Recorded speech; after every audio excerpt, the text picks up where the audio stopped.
আসসালামু আলাইকুম ওয়া রাহমাতুল্লাহ। প্রথমে আপনাদের একটি ভিডিও দেখাই, তারপরে আসলে আপনাদের সাথে কথা বলি। আগে ভিডিওটি দেখুন।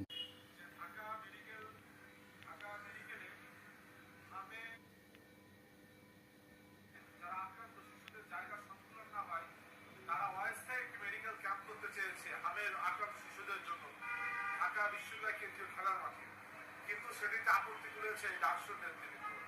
আমি ডাকসুর নেতৃবৃন্দের এই হীনমন্যতা, এই সংকীর্ণ মন মানসিকতা থেকে অত্যন্ত নিজেকে অপরাধী মনে হচ্ছে।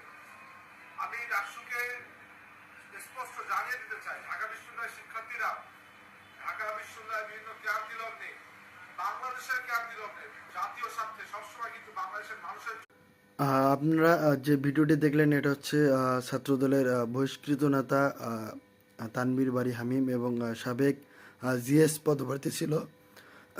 তা তিনি যে আসলে যে তথ্যটি বলেছে, যে কথাটি বলেছে, এটা সম্পূর্ণ মিথ্যা এবং সমকাল একটি নিউজ করে, যেটা একটা মানে মিসলিডিং আসলে বলা যায়, তথ্য সন্ত্রাস।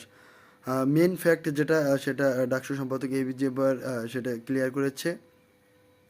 মূলত ঘটনা হয়েছে ঢাকা মেডিকেল কলেজে হামের যে রুগী, ঢাকা মেডিকেল কলেজে জায়গার সংকলন হয় এবং সেজন্য তারা অস্থায়ীভাবে একটি ক্যাম্প করার কথা ঢাকা বিশ্ববিদ্যালয়ে তারা করতে চেয়েছে এবং সেটা মাঠে, ঢাকা বিশ্ববিদ্যালয় সেন্ট্রাল ফিল্ডে।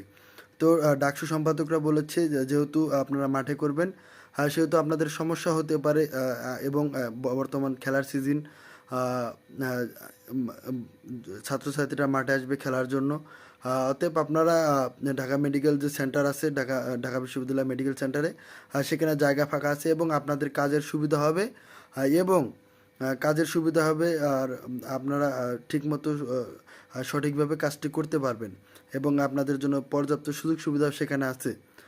এবং আপনারা যদি সেন্ট্রাল ফিল্ডে করেন তাহলে আপনাদের জন্য যথেষ্ট অসুবিধা বেগ পেতে হবে।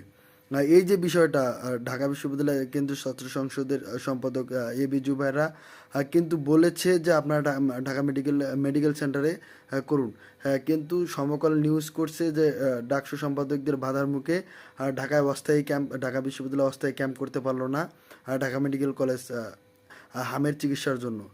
এই যে একটা মিসলিডিং, এবং এই মিসলিডিংকে পুঁজি করে হামিম আসলে একটা ভিডিও প্রকাশ করেছে তার সোশ্যাল মিডিয়াতে।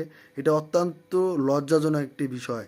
একটি স্পষ্ট সত্য ঘটনাকে মিডিয়া দ্বারা মিথ্যা ফ্রেমিং করে এবং সেটার বেসিসে ভিডিও করে ডাকসুকে অপমান করা, ঢাকা বিশ্ববিদ্যালয়ের শিক্ষার্থীদের অপমান করা, এটা ছাত্রদলের নির্লজ্জতার একটি প্রমাণ। আপনারা আসলে নির্লজ্জ।